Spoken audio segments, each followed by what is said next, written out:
সন্মিলিত সাংবাদিক মঞ্চই বিগত 6টা বছৰৰ দৰে এই বছৰো বুদ্ধেশ্বৰ গগৈ সোঁৱৰণী সাংবাদিকতা বঁটা, প্ৰদীপ গগৈ সোঁৱৰণী যুৱ সাংবাদিকতা বঁটা আৰু অমল কুমাৰ হৰ সোঁৱৰণী সামাজিক বঁটা প্ৰদান কৰা হৈছে। অমল কুমাৰ হৰ সামাজিক বঁটা বিশিষ্ট চলচ্চিত্ৰ পৰিচালক যদুমণি দত্ত ডাঙৰীয়াক দিয়া হৈছে।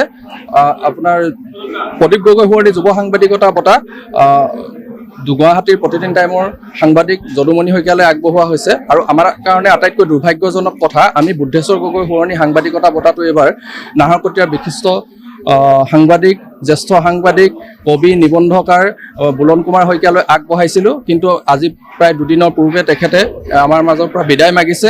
গতিকে আজি মৰণোত্তৰভাৱে তেখেতৰ প্ৰতীকী হিচাপে আমি এখন ইয়াতে চকী ৰাখি তেখেতৰ চকীতেই আমি বঁটাটি প্ৰদান কৰিছোঁ ৰাইজৰ সন্মুখত, আৰু পৰৱৰ্তী সময়ত তেখেতৰ পৰিয়ালৰ কাষলৈ গৈ আমি বঁটাটো তেখেতৰ গৃহত আগবঢ়াম।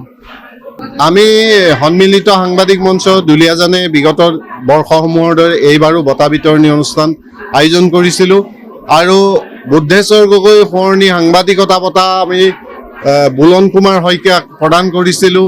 তেখেতে বঁটা গ্ৰহণৰ বাবে সন্মতিও প্ৰকাশ কৰিছিলে, কিন্তু নিয়তিৰ পৰিহাস আমাৰ দুৰ্ভাগ্য, বঁটা গ্ৰহণৰ বাবে এটা দিন থকা অৱস্থাতে বুলন কুমাৰ শইকীয়া আমাৰ মাজৰ পৰা নোহোৱা হৈ গ'ল।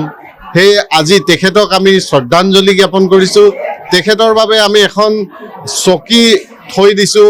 তেখেতৰ চকীখনত আজি আমি এই বঁটা প্ৰদান কৰিছোঁ আৰু পৰৱৰ্তী সময়ত এই মৰণোত্তৰভাৱে বঁটা আমি তেখেতৰ পৰিয়ালৰ হাতত চমজাই দিম। ডিমৰীয়াবাসীৰ বাবে সুখবৰ। সোণাপুৰৰ তেতেলিয়াত মুকলি Aditya clinic and diagnostic centre.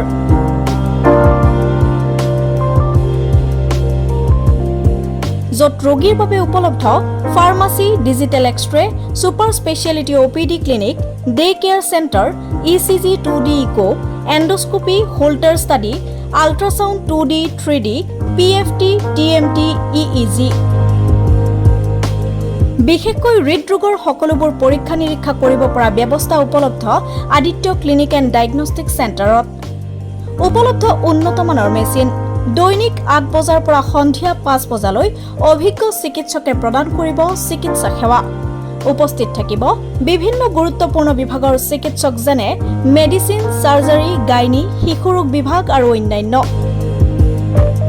যোগাযোগৰ নম্বৰ 9365560093 অথবা 6002154585।